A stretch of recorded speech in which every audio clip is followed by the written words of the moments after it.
Good morning and welcome to this Euractiv virtual conference. My name is Sean Goulding-Carroll. I'm a journalist who covers transport and environment issues, and I'll be the moderator for this discussion. Today's event is supported by the Cobalt Institute and is titled Battery-Powered Future: How can the EU ensure electric vehicles drive the green transport revolution? So the shift to electric mobility and an increased reliance on handheld devices has seen the demand for batteries in Europe surge, leading to a renewed focus on how and where these batteries are produced. The European Commission has introduced new legislation aimed at boosting European battery production while strengthening sustainability standards.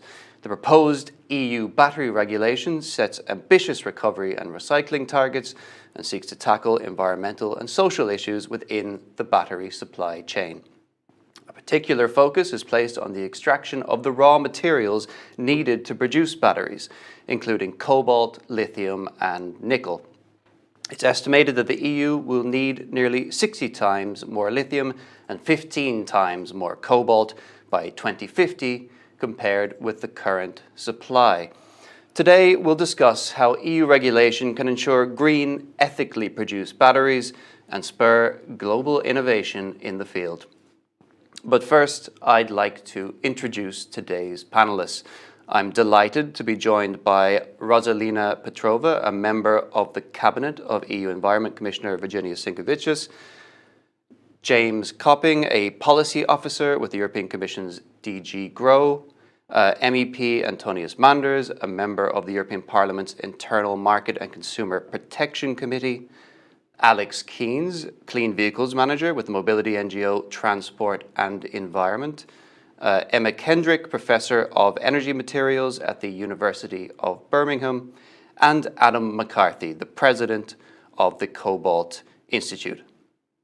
So to kick off, I'll invite each panelist to provide a short opening statement, which will be followed by a Q&A session. This Q&A session will include questions submitted by our viewers. So if you have a question for our panelists, you're warmly encouraged to submit it through the chat. So firstly, I'd like to give the floor to Rosalina Petrova. Rosalina, your opening statement, please. Thank you, and good morning, everybody. First of all, let me thank Euractiv and the Cobalt Institute for organizing this debate. It's timely, as always, discussions on the green transitions are, but in particular on batteries, because we are in the middle of the negotiations as regards the Commission proposal that was presented in December last year. Actually, why the Commission presented this proposal last year is because our motto, let's say, is that the green future has to be powered by green batteries. And that's why we presented a proposal, which was actually the first action under our new Circular Economy Action Plan that was truly innovative because it covered the whole life cycle of a product. Earlier, in new legislation, we had regulated either product requirements or the waste phase, and those two life cycle phases have in a way been treated more or less apart. In this proposal, we cover truly the whole life cycle chain, from sustainable sourcing of the raw materials that have to go in our green batteries, through the production and all the carbon footprint that batteries have, through the use life, and then through the disposal, and then actually feeding the raw materials back into the economy through the recycled content requirement. So it's a truly innovative proposal and has many new things in it. There is green public procurement requirements, and then mandatory requirements on performance of batteries, so that we actually have the best batteries and at the EU market, and also that the sustainability of batteries grows as their number grows also on the market. So that's a very important proposal for us. It breaks new territory. It will also inform the new sustainable product policy initiative that we want to present as soon as possible in the beginning of next year. And we also bring all those requirements in the digital age by having a new data space where information on batteries will be available also to the public. And we also introduced the idea of batteries passport. So a lot of new exciting things, and we really hope that the negotiations on this proposal will progress as soon as possible so that we can have the new framework kicking in and making a real difference on the ground. Thank you. Thank you very much, Rosalina. Now I'll give the floor to James Copping. James, the floor is yours. Hello, and good morning to everyone. And thank you very much for inviting me to take part in this debate. I'm primarily involved because I'm involved in the European Battery Alliance, which is a key driver of our policy in the area of batteries. And this is batteries as the European Battery Alliance was launched in 2017, so it's already been going for some time. But it's become increasingly important, and as transport is such a large emitter of greenhouse gases, around 30% of EU emissions on its own, it's going to be reducing those emissions is going to be critical to achieving the goals that we set out in the Green Deal for cutting transport emissions by 90% by 2050. And also high-level ambitions for climate neutrality. So batteries has emerged as a key enabling technology for low and zero emission mobility, but of course for energy storage as well. So really, the key issue is then how do we take this forward? There's a wide consensus within the EU at the EU level and at national and regional areas that the development of batteries and of battery-powered mobility is of critical importance for our future, for climate reasons, for public health reasons, and also for future competitiveness reasons as well. And so the idea behind the the European Battery Alliance is to establish a framework of measures in which to ensure that there is a solid foundation for the development of the battery ecosystem within the European Union. This encompasses a wide range of areas, including legislation, which you just heard very well described by Rosalina. And we have other measures in there as well, in particular to support future research, but to have a broad package of measures, also apart from the research, the support for the establishment of concrete projects, industrial projects, where we use the tool, the important projects of common European interest, a state aid tool, and also looking at the areas of skills, the transformation of the industry and of the development of batteries is going to require a whole new set of skills and a new workforce. So reskilling is a major part of this work, and of course there are other measures as well. I mean, I think the important point is to see this as part of a broad framework, because we will not achieve the battery powered future that we want unless it is part of a broader framework. And I don't just mean the European Battery Alliance, but I mean the broader framework, for example, the recent Fit for 55 package of measures, which includes further limits on CO2 emissions and on the introduction of much stronger measures to support alternative fuels infrastructure. So I think altogether, we have at the EU level a real set of measures where we can really drive forward the development of batteries, and which, of course, legislation is going to be a very key part of that. but not completely on its own. The other issue, and this is the final issue on which I want to conclude, is of course the Commission is not going to be able to achieve this by itself. It's going to be in partnership with the European Parliament, with member states, with industry and other stakeholders. And a key role, I think, for us in the Commission is to help build on the consensus that already exists and find practical and sustainable ways forward to achieve the transformation we want in this area. Thank you. Thank you very much indeed, James. Now I'll hand over to MEP Antonius Manders. Your opening remarks, please. Well, thank you for the invitation, and it's nice to talk about dreams and also reality. I am the rapporteur in the Internal Market Committee on batteries, and we first have seen already the problems on political level that the Committee of Presidents thinks it's better to give the responsibility, the competence to the ENVI Committee instead of the internal market, though I believe that we have to use the leverage of the internal market to achieve our goals. I even think it's the first time that we can introduce our new strategic industry policy to be independent from third countries. That's one.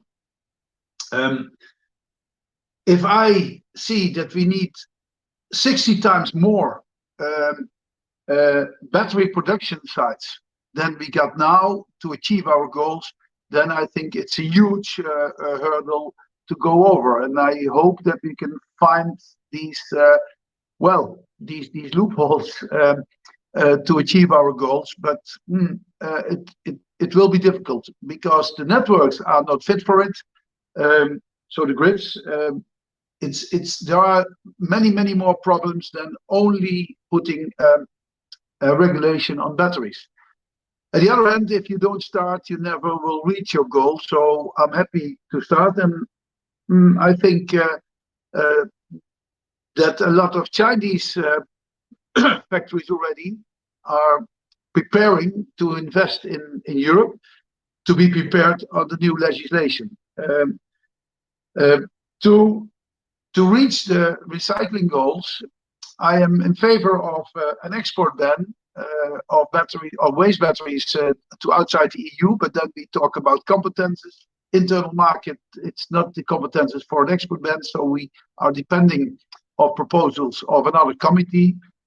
I think member states are not happy with that, but if we want to have a closed material loop, then we have to introduce an export ban for waste batteries. That's what I think. Then I think that especially cars should have a connection, I call it vehicle to buildings, that we can, because we use our cars only 5% of the time per day, and the 95% is parked somewhere, and I think we should connect these parked cars to buildings, offices or housing or what else, to have more storage. Because if we need the networks, then I think that doesn't work at the end. So we need these, let's say, dynamic storage batteries which are in cars. I also think to be independent from third countries, I think we need a huge fund, really a huge fund, for R&D to work on battery cells which are produced from raw materials which we can find in the EU, within the EU. And I've already heard from some, for example, from Tesla, that they are working on an iron and phosphate cell. And then iron we have rather a lot in the EU, and we are then less dependent from lithium imported from Africa via China. I think we made a mistake in the past that we didn't follow the Chinese, because they have invested already for the last 20, 30 years in strategic goals, for example, for raw materials for batteries. And then there's another difficulty. We see that with gas now. the market in China is growing, and they have a market of 1.5 billion people who are eager to buy electric cars and use the gas to heat their houses and the offices. And then we see that the global economy will be confused. So for that reason, I think we need a strategic industry policy to be independent and to use the leverage of the internal market to achieve that. And of course, we have a free market, but everybody who wants to sell their products on the internal market have to comply with, for example, due diligence. If you only want to compete on low prices, then we will lose for the future a lot in the industry sector and jobs, etc. We have seen that with solar cells production sites in Europe.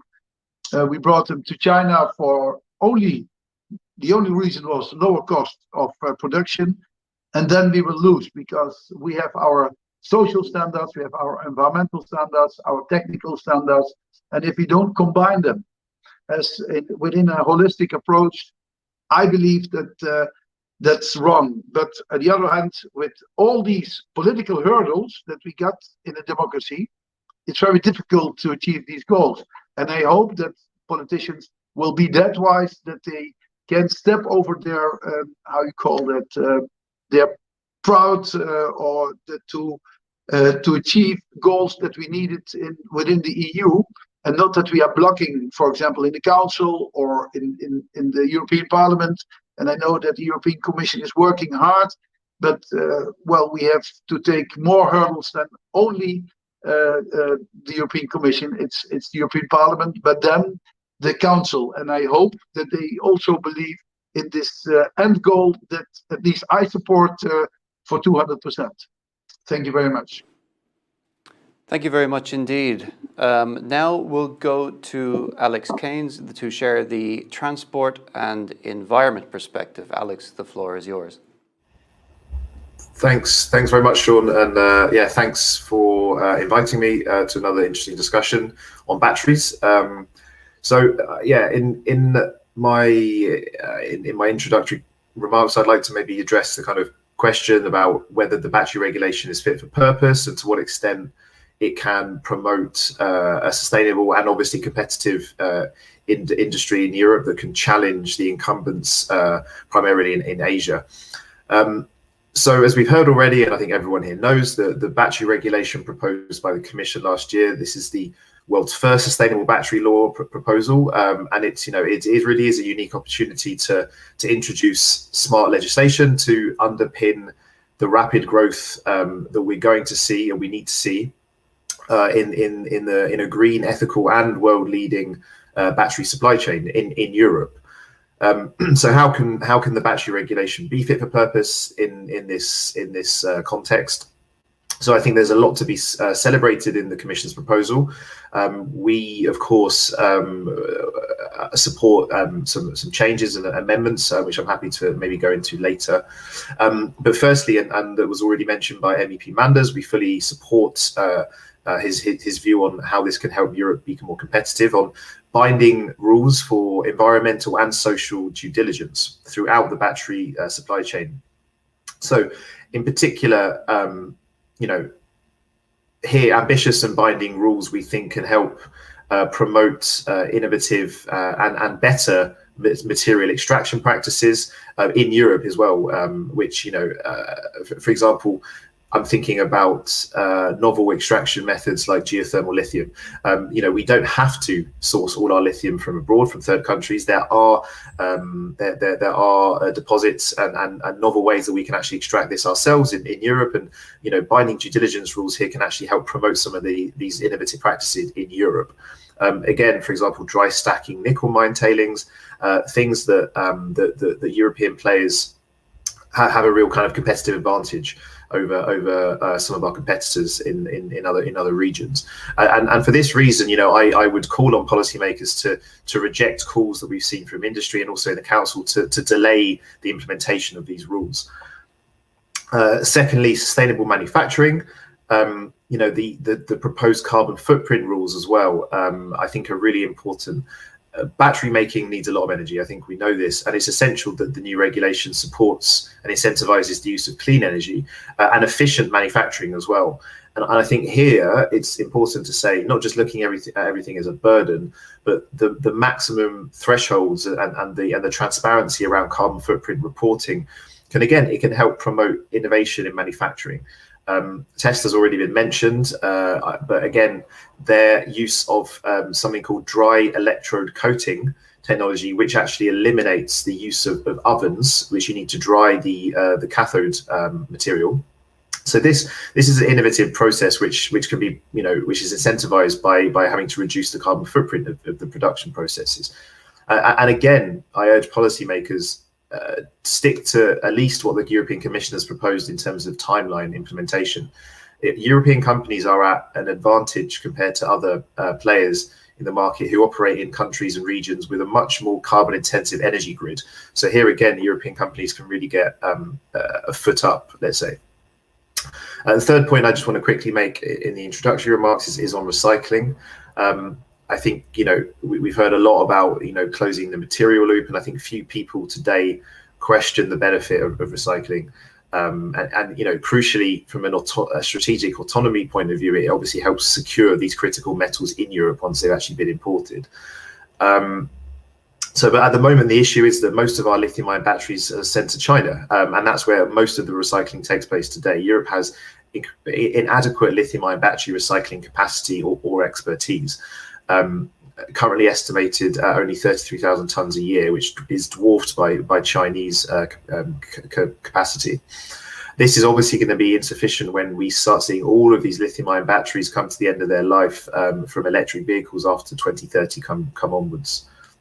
So I think here, ensuring investment and increasing the cost competitiveness of these recycling technologies and improving their, investing in the right things through R&D funding, but crucially ambitious regulatory targets is thus a priority. We need the targets to drive the investment into these technologies, into these recycling technologies. And with this in mind, and I'll close on this, some of the targets proposed by the Commission, I'm thinking particular for the lithium metal recovery target, are in our views not fit for purpose, with companies already today in other regions already meeting much higher recovery rates for lithium, which shows that the technology is there. So with those introductory remarks, I'd like to say that obviously a very important proposal, but some work to be done. Thank you very much indeed, Alex. Now I see that we're joined by Professor Emma Kendrick. Emma, I'll give you the floor immediately for your opening statement, please. Thank you. Thank you for the introduction. So I'm Chair of Energy Materials at the University of Birmingham in the UK. And my interests are around sustainable battery technologies. And I come very much more from an academic point of view and a research point of view. Now, to develop a sustainable battery technology, we've already heard about some of the challenges and thoughts around this. But we do need to start thinking about it in a circular economy approach. From the materials that come in, the raw materials that are used in the manufacturing of the active components that go into the battery. Also, manufacturing. I mean, manufacturing is actually quite energy intensive, particularly in some of the formation and conditioning steps, for example. So are there alternative manufacturing or manufacturability that we need to consider when we're moving to next generation technologies or even current generation technologies? And of course, changing manufacturing actually has quite a lot of implications in terms of investment, particularly in factories.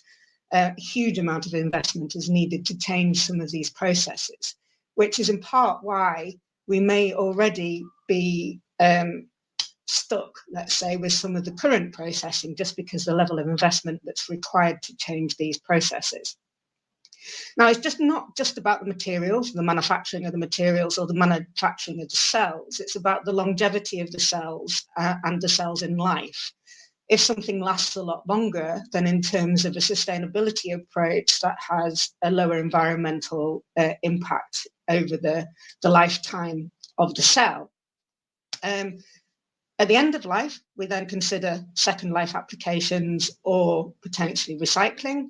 And then recycling also has techno-economic considerations and environmental impacts that we need to consider when we start to reclaim or reuse some of these materials from end of life.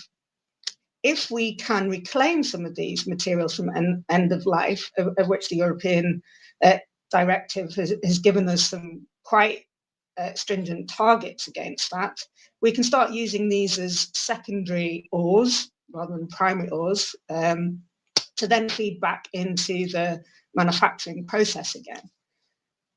For me, there's some considerations that we need to think about around this. So currently in lithium-ion technologies, as is written in the document, we have several critical materials that are being used. Lithium, cobalt being the two key metals. We also have nickel and manganese as well.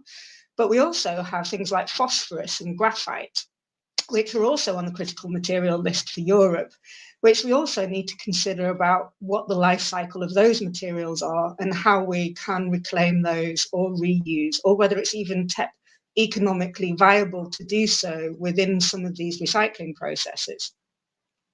Now, one of the options that we have for sustainability is to substitute some of those critical materials for alternatives. So we're looking at potential next generation battery technologies, such as things like sodium ion, for example. Now, if we substitute lithium for sodium, and then we start to substitute the cobalt for things like iron and manganese, then the value of the materials within the actual battery is significantly lower than, for example, in a lithium-ion battery that contains lithium and cobalt. So then we need to consider very much the techno-economics around the reclamation of those materials. Is it actually economically viable to do so? And are the recycling processes that are in place suitable to be able to reclaim those materials?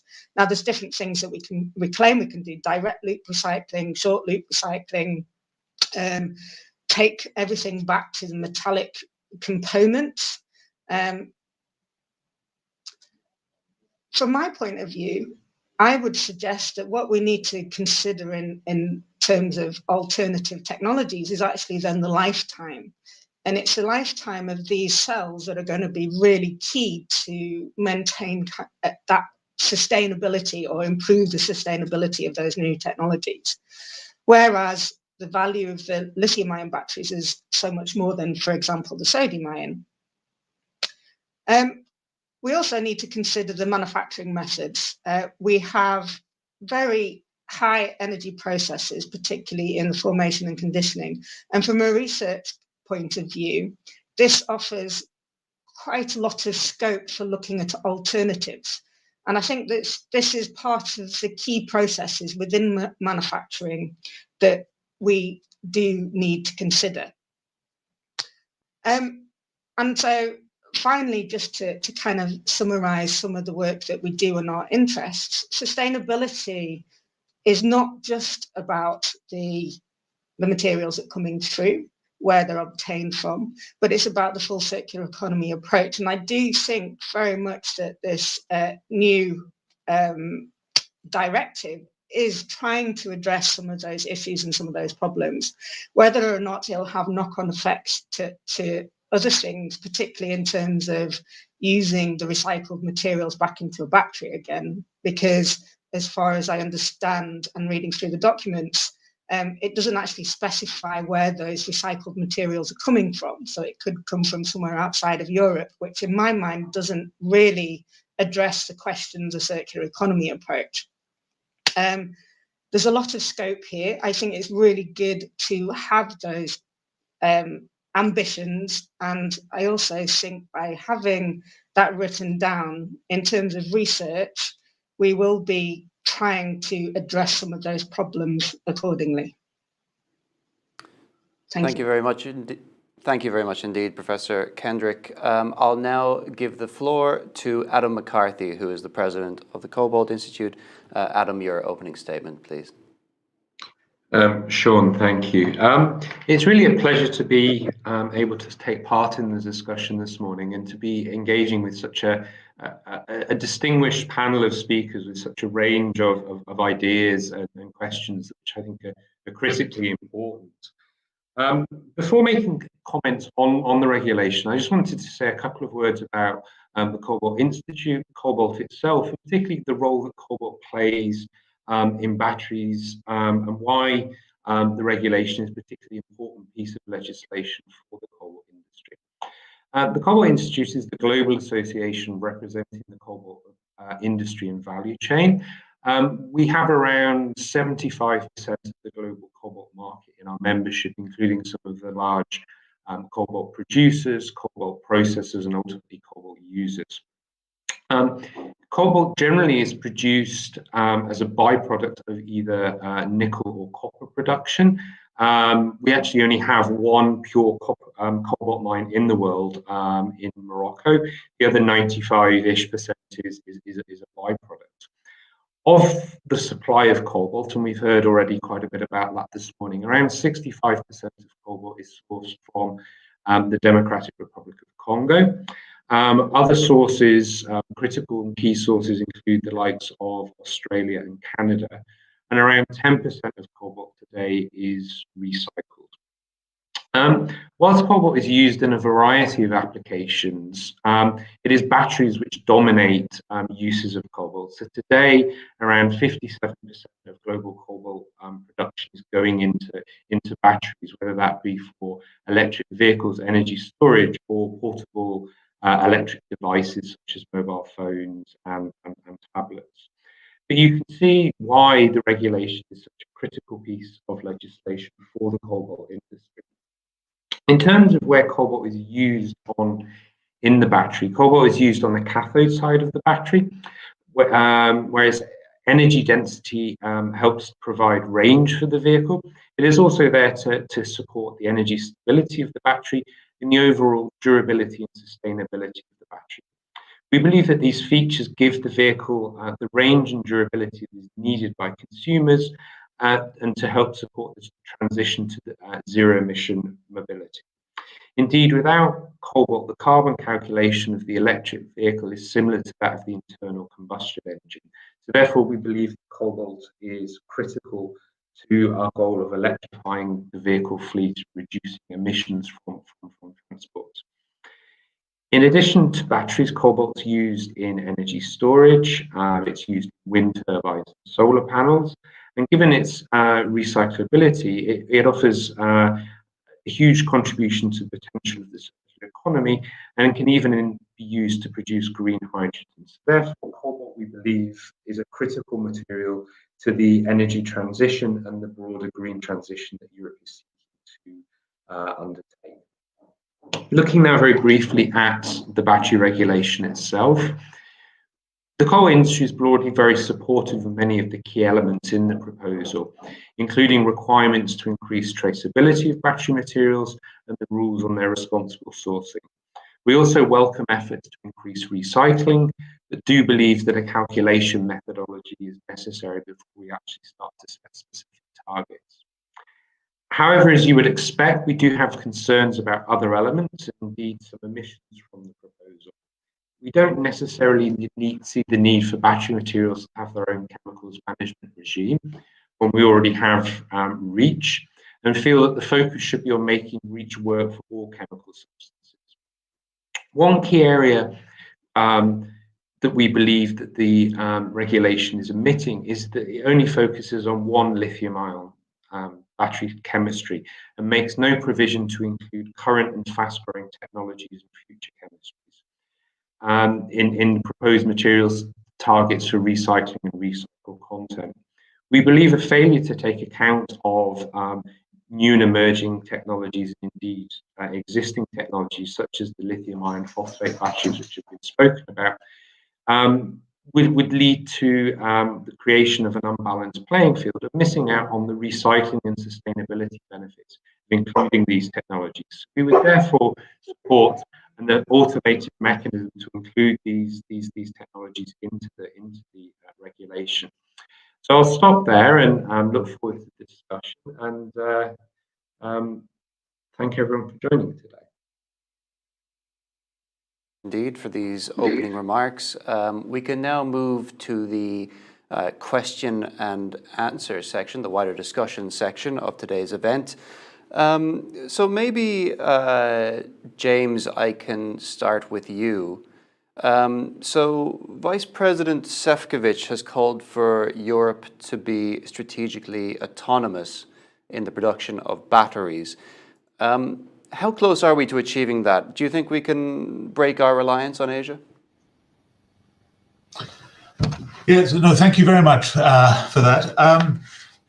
I mean, it's very difficult to say how close we are, given that the situation changes on a daily basis in terms of new projects announced, revisions on existing capacities announced, and of course, very dramatic growth in the sales of electric vehicles, also pushing up demand. We have seen that according to published of capacities, expected that achieving this goal could be realistic by 2025. But it's so it's difficult to predict with any certainty, given the rapid changes in the growth in demand and the growth in capacity. But it's certainly realistic, not a dream. But I just briefly want to add a couple of things on this. I think this strategic autonomy is an important feature. It's an important feature of the EU's industrial policy, where in key strategic sectors, it's important that the European Union has capacity. So while we're saying that we want to see growth in the capacity of the production capacity of the EU manufacturing, this is to ensure that the EU remains a player in this very important strategic area for the growth of our economy and for our climate goals. It's also an area where we want to see that we have the investment in Europe in innovation, in the new generation of batteries, some of the chemistries that we've heard about from the previous speakers. And this is what we can get when we have European manufacturers developing batteries here. And so I think it's not that we want to turn Europe into a sort of fortress Europa to keep out competition. It's just that we want to ensure that the EU manufacturers are competing on the global market, of course, within Europe, and also have the capacity to develop the innovation for the future, which is so important, particularly in the area of mobility, where the EU has traditionally been a global center of excellence for automotive manufacturing and innovation. Thank you. Thank you, James. Adam, I'd like to ask you the same question regarding the viability of strategic autonomy.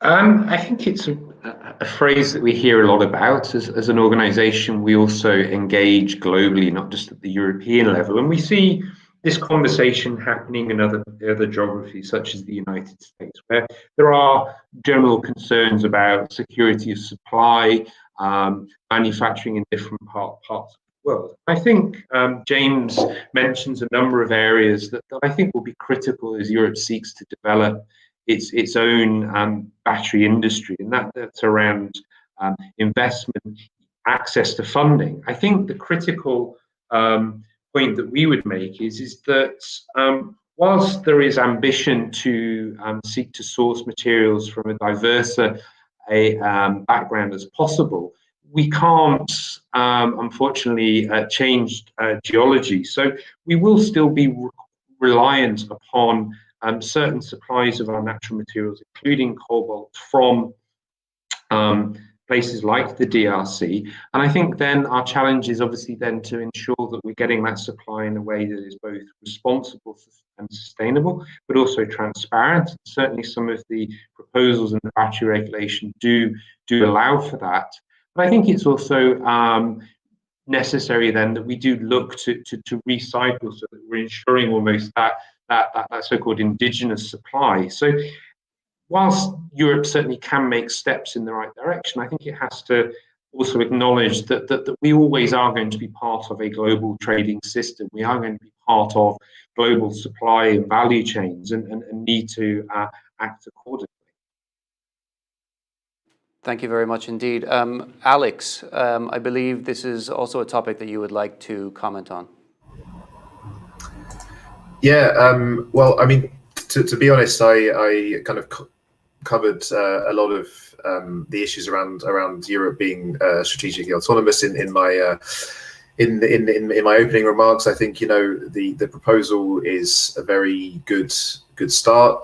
As I said, I think there are areas where Europe is clearly catching up. One of the areas I mentioned was obviously recycling, and where clearly the regulation needs to incentivize the right investment signals and to make sure that Europe has the capacity to compete with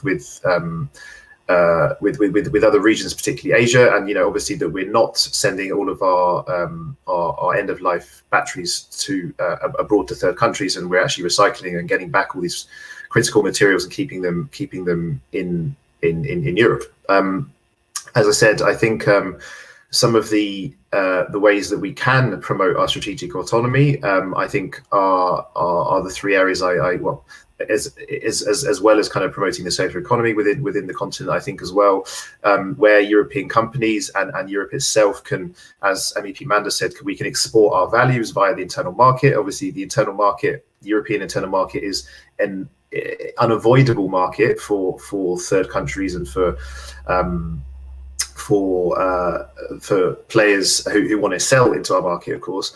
And, you know, we should use these ambitious environmental and social rules to actually imprint our values and, you know, kind of have this multiplier effect across the world. And that's kind of one of the main things that this regulation can do. At the same time, by setting ambitious targets on, you know, the carbon footprint of these batteries, as I said before, this can, you know, help companies operating firstly in countries with a lower carbon footprint energy input, but it will also lead to, you know, innovation and more efficient production processes, and you know, ultimately things that will help not only improve the environmental performance of batteries, but will, you know, drive the competitiveness of this new industry that we have in Europe and that we want to ultimately support. And an ambitious regulation is one way we can support this new industry in Europe. Thank you very much. Well, I want to turn now to MEP Manders. I'd also like to, Rosalina, I'd also like to get your views on this. It's regarding actually getting this proposal passed into legislation. So discussions in the Council have seen concerns raised over the recycling targets included. With some smaller member states, they see them perhaps as unrealistic. Do you worry that as this is a regulation, it may be difficult to roll out across the bloc? Maybe MEP Manders, I'll go to you first. Well, what we need is a new way of thinking if we want to achieve these goals. And what we do now still, at least that's what I'm confronted with, that there are, I call them paid blocking organizations. We are all talking about existing procedures, existing ways of producing, and I think we need a complete new innovative way of thinking and to combine all sectors. For example, I think we need to combine the designers, the production sites, the users, the recycling industry, but also the networks to achieve this circular economy. If we still are thinking as we are used to, then I fear that we never can achieve this. And what I see in a lot of member states, that there is a growing, let's say, negative approach about the EU. And that's why the national politicians are afraid of introducing new ways of let's say new ways of thinking, because they are bashed in their member states, and that is blocking too. That's why I fear that the council will be the biggest problem to achieve these green revolution, which we need actually, because that's what all scientists say. And if we cannot convince the European people, then we can't convince the politicians, and then, well, it will be a halfway go, and that's then we are never achieving our goals. I believe that we have to focus on the impossible to achieve the highest possible achievements, and it's a way of thinking. And I'm happy that I convinced my colleague Simona Bonafé. She's she's the rapporteur in ENVI. We are working close together, and I think the Parliament will have, let's say, in half a year a compromise which is workable. But then we have to convince the Council, and I fear that a lot. What I also see is that let's say the civil servants from the people from the European Commission, they say, well, Mr. Manders, don't put it in this regulation because we have the eco-design directive, or we have this directive. And if we don't have a holistic approach and we want to put everything in separate blocks, then I think we never will achieve our goals. And if we all are convinced that it's necessary, then we have to change our mind to have a new way of thinking, which might be innovative, but that's what we need. And that's why I'm happy that there are so many young people involved in this process, because they are the future. So let's go on. Thank you. Thank you, MEP Manders, for those inspiring words. Rosalina, I'd also like to ask you the same question. Do you worry that as this is a regulation, it may be difficult to roll out uniformly across the bloc, and indeed difficult to be accepted by the Council? Thank you for this question, and I cannot agree more with Mr. Manders that we have to really mobilize the power of the internal market for sustainability. I think like this is absolutely crucial, and this is a point that the Commission is making time and time again. Actually, a regulation is the perfect instrument to do so, to have the level playing field at the European level, the same for everybody, the rules of the game the same for everybody, and that really we can use this our biggest achievement in the EU, which is our internal market, for the purposes of advancing on our green transition. And once that we think in terms of the internal market, the EU, with all the consumers, the producers, then we see that whether a country is big or small, as such, it doesn't make such a big difference, because all the countries can meet the requirements of the regulation. They can meet the collection targets, then those batteries can be shipped where there is capacity to recycling. We hope that with this new stimulus, also with the demand which is growing for the raw materials, this recycling capacity would increase in the European Union. And this would also mean that, as I said, it does not matter if a country is big or small for achieving compliance with the requirements as such. We have made an in-depth impact assessment on all the impacts that come in. As such, recycling and many of the requirements, they are already existing in the current batteries directive. But what we are here really trying to do is to connect the end of life to the design and make both ends meet, and in this way really promote the sustainability transition. So we think that the regulation is a perfect instrument to do so.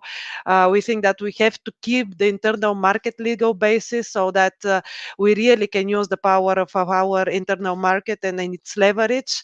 And we believe that the targets, they are ambitious, they are stretching, but we need this kind of targets and requirements in order to advance and to make sure that indeed we are more resilient by sourcing more and more our materials in the waste, because a battery is a perfect example of how hazardous and how harmful something could be if it's not treated with care, and how promising it could be, and then source of all those valuable materials if we ensure that there is proper treatment of batteries. So that's why this is the change that we want to promote, and we are very much aware that there will be innovation. We want to actually direct the innovation in a certain direction with these rules, but at the same time, indeed, the technologies would develop, and we see that at European level, we become faster and faster in actually adapting to market developments, and that's a very good development as well. And I believe that there are also sufficient elements in the regulation that would allow us for actually being more adaptive to future innovation and development, while steering also innovation to where we want to see more of it. So I stop here. Thank you. Thank you. Well, maybe keeping on that topic of innovation, maybe Professor Kendrick, I can turn to you. So the battery regulation includes specific targets for the percentage of recycled content that must be included in batteries manufactured in the EU. But critics have said that these requirements could hinder the development of new battery technology, as using recycled materials, they say, has limitations, and perhaps this could prevent experimentation. In your opinion, could a reliance on recycled content harm innovation? I mean, that's actually a good question. I think that there's kind of twofold with that. One, we've already spoken about being reliant on one type of chemistry within these current regulations, which is generally around cobalt-containing cathodes, nickel and manganese. There are options for innovation even with these materials. So we can reclaim the materials, we can reprocess them, we can use them back in the cell. And we've already shown from a research point of view that there is a possibility to reclaim and reuse the transition metals and then reprocess them, make a cathode, which is current cathode rather than old generation of cathode with a slightly different ratio of transition metals, and put that back in the battery. We have very much focused on the transition metals to date. There are other components within the cells which are on the critical material list for Europe as well. Things like graphite, phosphorus, as well as lithium and cobalt. And I do think that we need to start to consider other components within the battery system as well, not just the high value components for recycling and reclamation.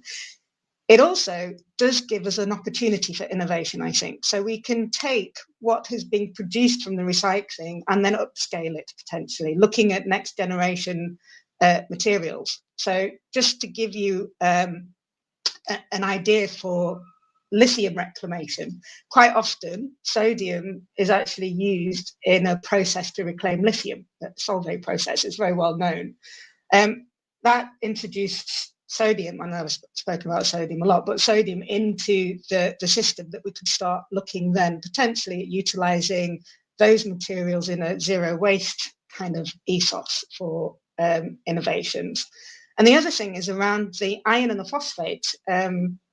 We heard from Antonius Manders earlier about lithium iron phosphate is an important thing to start to consider as well, because that is being introduced into the market in various different technologies, including automotive.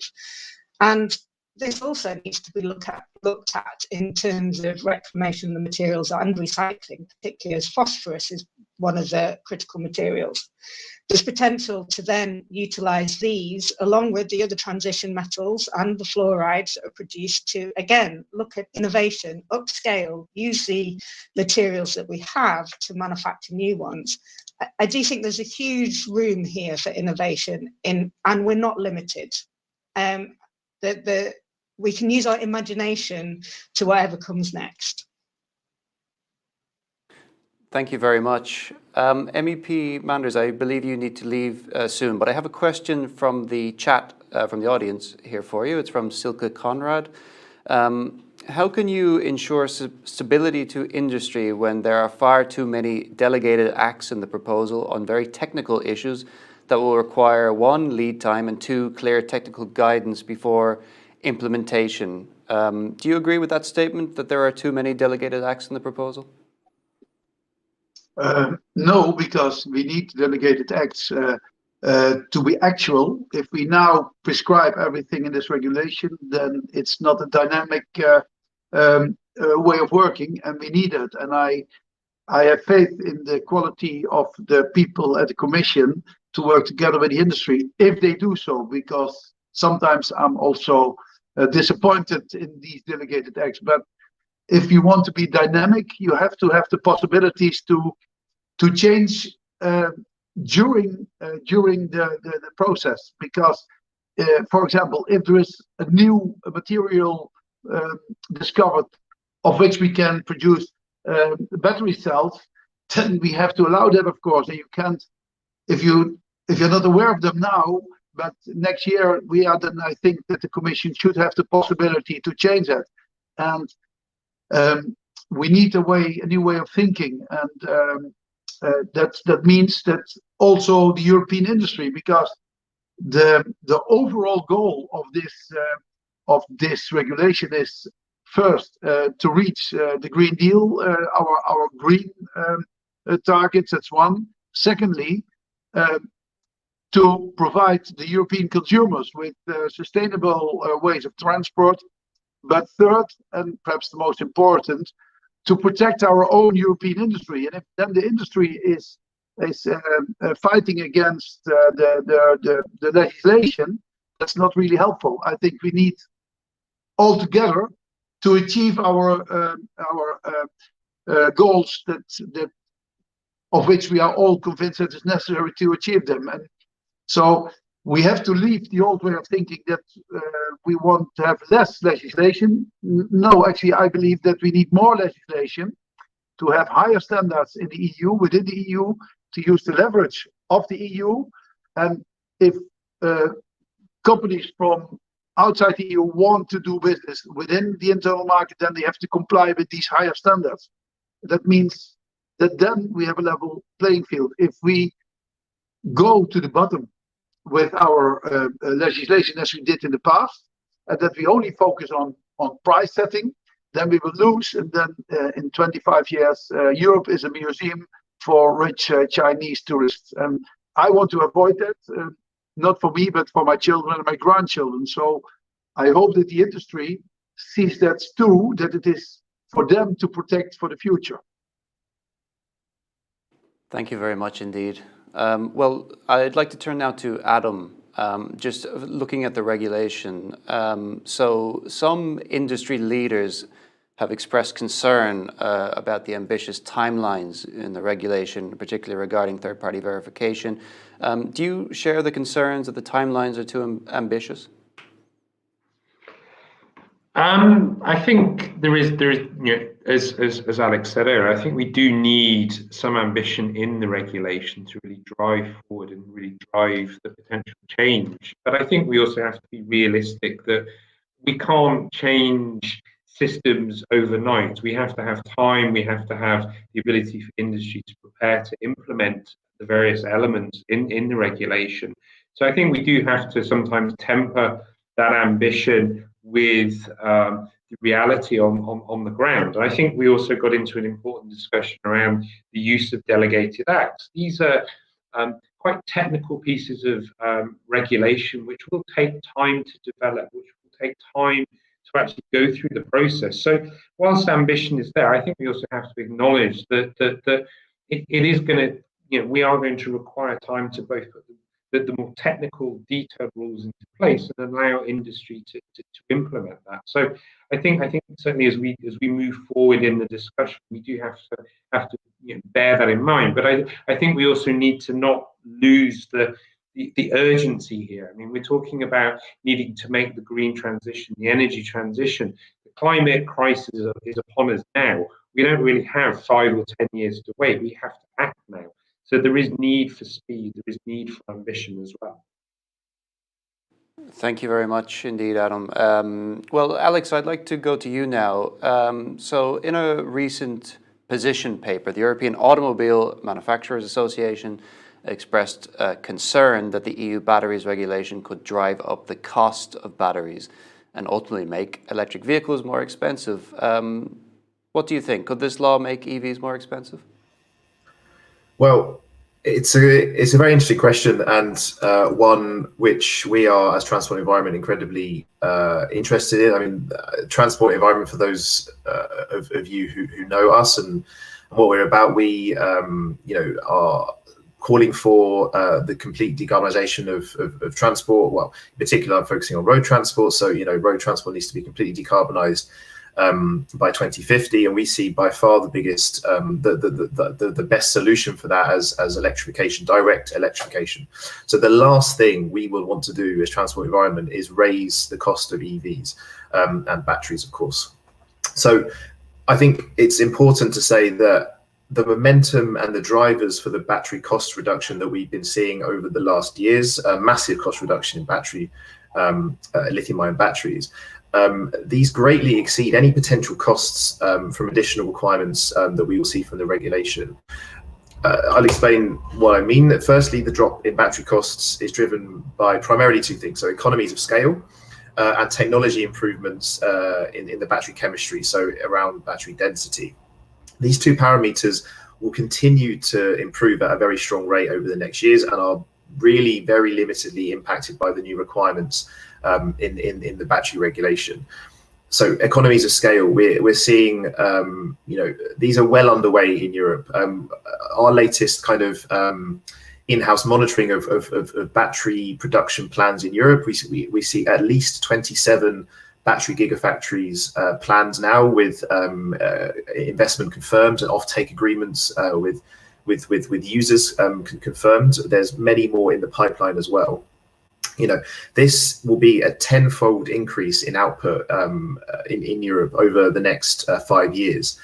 Our calculations actually show there's going to be a massive excess of battery supply compared to EU demand. This indicates it's going to be a highly competitive market as well.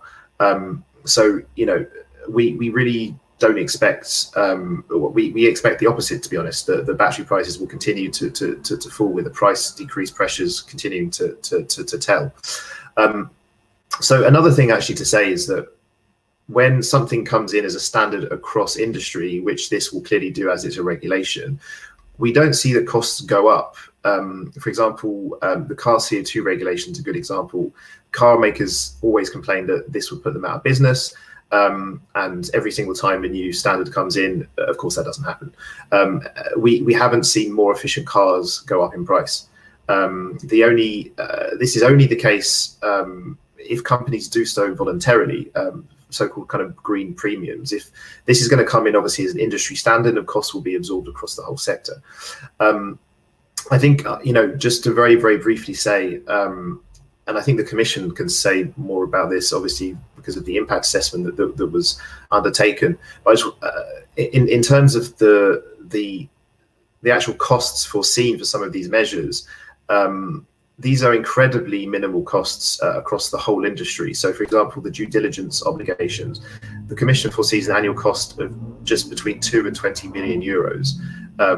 And the greatly outweighed by the benefits of companies improving their knowledge of their operations and supply chains and being able to detect risks early. Of course, this prevents actually massive risks in the company's exposure to large crises or risks that in a company's supply chain that can expose them to longer term damage and through reputational damage. again, the proposals on carbon footprint are gonna, the reporting requirements are going to be incredibly minimal administrative costs. So, you know, overall, these potential costs obviously will be outweighed by the benefits, which will improve the internal market. And again, actually, as we heard from Emma Kendrick, these batteries are going to last much longer than originally expected, which means that you know, these batteries are going to retain much more residual value for the actual end users, reducing costs for consumers. So I think, you know, just saying that these extra requirements are going to push up the price of EV batteries is really kind of just a scare story that really isn't bearing true and won't bear true in reality. Well, thank you, Alex. I'd also like to hear the Commission's perspective on this, this idea that this policy could actually make electric vehicles more expensive. James, maybe I'd ask for your input on this.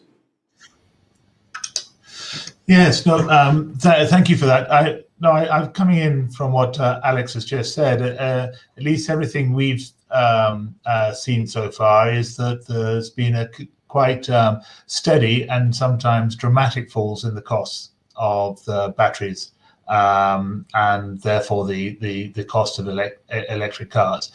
And we expect this battery cost to fall, particularly with the massive investment that's now going into the new technologies and the ramp up in production, which will make, with economies of scale, make batteries cheaper. Now, there are, of course, other pressures that, which just Alex has also summarized as well, which might start put costs the other way. But this is, I think, all the evidence we've seen so far, and some very recent reports have come out to show that we're not far away from when the total cost of ownership of an electric vehicle is compatible with a petrol and diesel car. So we have to be careful about this, but I think there's good reasons to be optimistic. Thank you.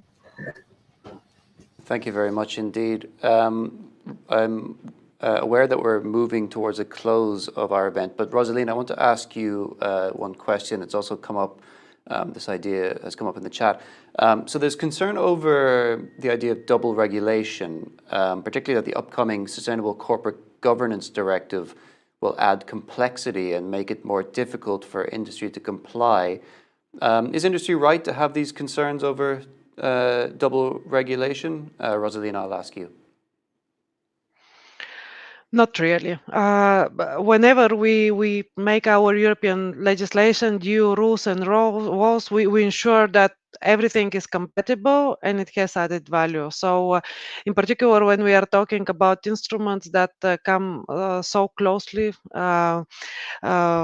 to each other in terms of timing, in terms of objectives, and indeed in the context of the European Green Deal, I don't think that there should be worries that there will be double regulation. Of course, we always have some more general rules that are applicable, and then we have the so-called lex specialis, so the special rules. And here in the batteries regulation, as regards due diligence and those requirements on sustainable sourcing, we really believe that we've got the balance right, because we address those materials that are really crucial for the production of batteries, and also where we will see the demand grow in the future because of the increase in batteries demand. So the balance that is there in terms of what we regulate in the batteries regulation is right. We have had many discussions, internal and external.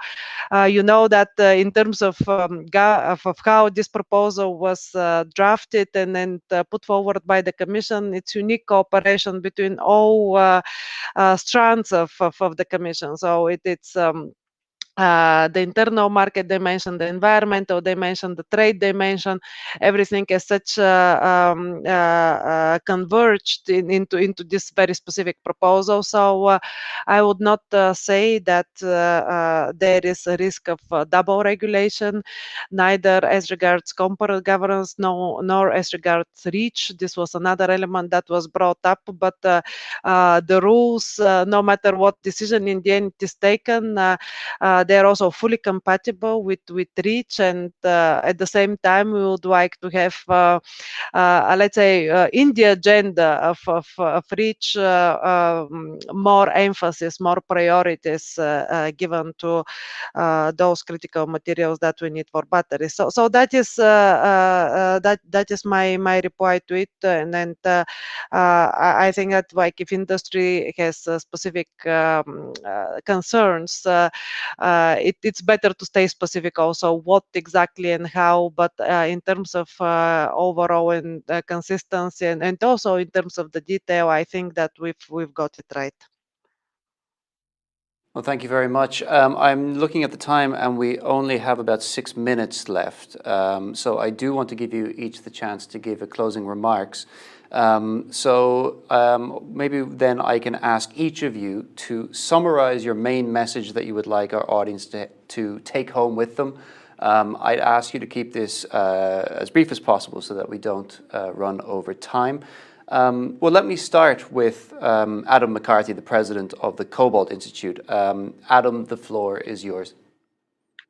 Sean, thank you. And thank you everyone for such an interesting discussion and debate. I think we've touched on a wide range of issues and concerns around the battery legislation, other pieces of legislation, where we certainly would welcome further alignment. I think from our discussion, it's clear today that batteries play a key role in the green transition, and cobalt plays a key role in batteries.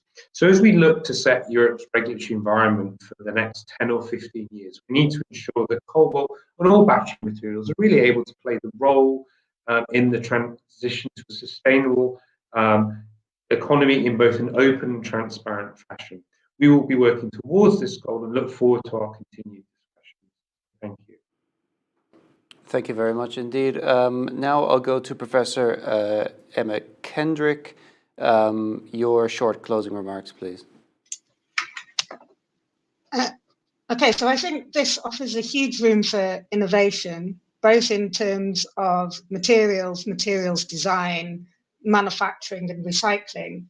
And as we've discussed within this forum, it needs a very much a holistic approach to design and manufacturing, with a design for disassembly in mind as we're doing our developments. And this will join up many of the different industries within Europe, from ore producers to materials manufacturers and cell manufacturers. Thank you very much. Now I'll give the floor to Alex for your closing remarks. Thanks, Sean. So, I mean, something I wanted just to quickly cover that I didn't properly cover before is on the lithium recycling target, or the material recovery target. So, I mean, the Commission, we've heard obviously that, you know, there's ambitious targets in the regulation. This is broadly true, but I think one of the big weaknesses is the mediocre lithium recovery target that we see of just 35% for 2026 and 70% for 2030.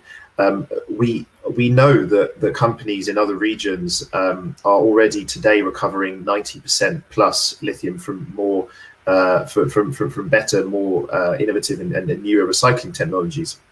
So, you know, the battery regulation should be designed to promote technical innovation and ensure investments that we need. Setting these comparatively lower rates in Europe is not going to do anything to make European industry more competitive on the global market, and will discourage investments, you know, in better technologies. We're basically saying, you know, lithium is going to play a greater role in future battery technologies like solid state batteries. So we're basically saying, you know, to recycling companies, you can discard 65% of the lithium up to 2030. I mean, it's not the right incentive or more signal. I think a final message would be just to say to policymakers, don't be afraid of ambition or the timelines. We shouldn't be delaying timelines. The longer that we give more established incumbent players in other regions of the world, the more time we give them to catch up with these new rules that we're setting, is more time, as I say, to let them catch up with the rules that we're setting in Europe and giving less opportunity for European startups to really get a foothold in this new market. Thank you. Now, Rosalina, I'll hand over to you. Thank you very much. I must say that first of all, thank you for the wealth of this debate and all the issues brought up. Actually, after this debate, I feel reassured that we've done the right thing from the Commission, and we've done it relatively well. Well, there are some details on one or the other side which could be better, but that the general balance in our proposal and its orientation towards the future of a growing market where we want to have our competitive edge is actually right, and